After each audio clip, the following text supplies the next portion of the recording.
আমাদের আজকের আলোচ্য বিষয় ছিল রোহিঙ্গা ক্যাম্পের ভিতরে আইনশৃঙ্খলা পরিস্থিতি নিয়ে কাজ করা, মাদকদ্রব্য, এই সমস্ত বিষয়ে আমাদের যে অপারেশন এগুলো সমন্বিতভাবে পরিচালনা করা এবং সারা দেশের মতো পরিস্থিতি কিন্তু কক্সবাজারের টেকনাফ উখিয়াতে না, ওখানে কিছু ব্যতিক্রমধর্মী বিষয় আছে। প্রায় 12-14 লক্ষ রোহিঙ্গা শরণার্থী ওখানে আছে। আমরা বলি যে মায়ানমার ন্যাশনালস যারা ডিসপ্লেসড হয়েছে আর কি, ফরেন ন্যাশনালস যারা ডিসপ্লেসড হয়েছে এসছে মায়ানমারের নাগরিক, তাদের ক্ষেত্রে বিস্তারিত ম্যানেজমেন্ট এবং ক্যাম্পের অভ্যন্তরে শৃঙ্খলা রাখা, তারপরে ফেন্সিংয়ের বিষয় আছে, মাদকদ্রব্য যে পাচারের ঘটনা বা যে চোরা কারবারি, এ সমস্ত বিষয় নিয়ে আমরা কিভাবে ব্যবস্থাপনা করতে পারি সমন্বিতভাবে সমস্ত ডিপার্টমেন্টগুলোকে নিয়ে, সরকারের ইন্টেলিজেন্স ডিপার্টমেন্টগুলো, আইনশৃঙ্খলা বাহিনীগুলো এবং প্রশাসন সবাই সমন্বিতভাবে যাতে এটা কার্যক্রম চালিয়ে যেতে পারে, সেই জন্য একটা সেল গঠন করা আছে।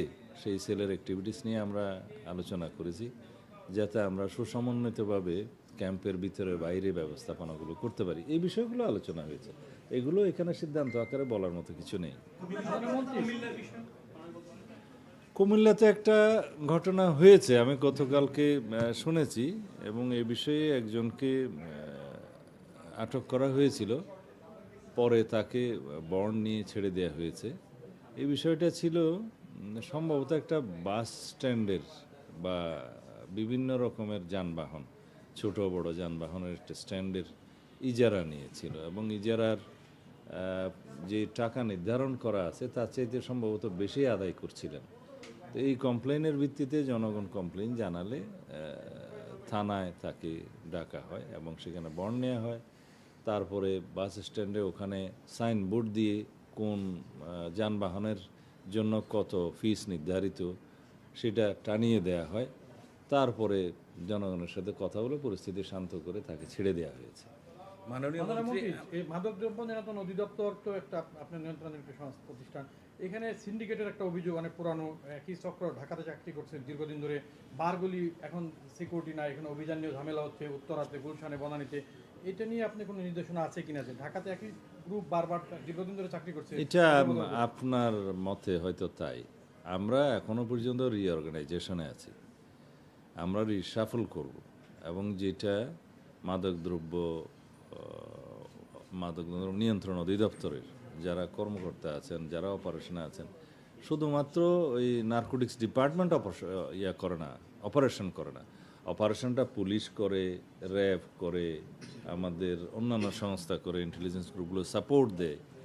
এই হিসাবে আমরা দেশে মাদকের যে ছড়াছড়ি হয়ে গেছে এবং এটা একদিনে হয়নি, এই অবস্থা থেকে আমরা নিষ্কৃতি পাওয়ার জন্য খুব জোরালো অভিযান পরিচালনা করছি। আপনারা সাংবাদিক হিসেবে আপনাদের নিশ্চয়ই এটা খবর পাওয়ার কথা, প্রত্যেক দিন আমাদের এই বিষয়ে অগ্রগতি আছে।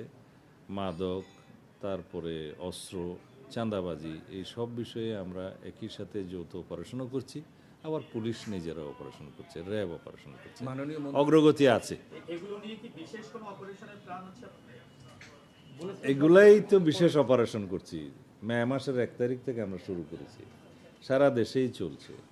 তা এখন মাদকের সাথে যারাই জড়িত, এটা ব্যবহারকারীকে না ধরে আগে যারা মাদক ব্যবসার সাথে জড়িত, যারা বড় চোরাচালান করে, সীমান্ত দিয়ে হোক, এখানে হোক, ভিতরে হোক, তাদেরকে আমরা আটক করার ব্যবস্থা করছি।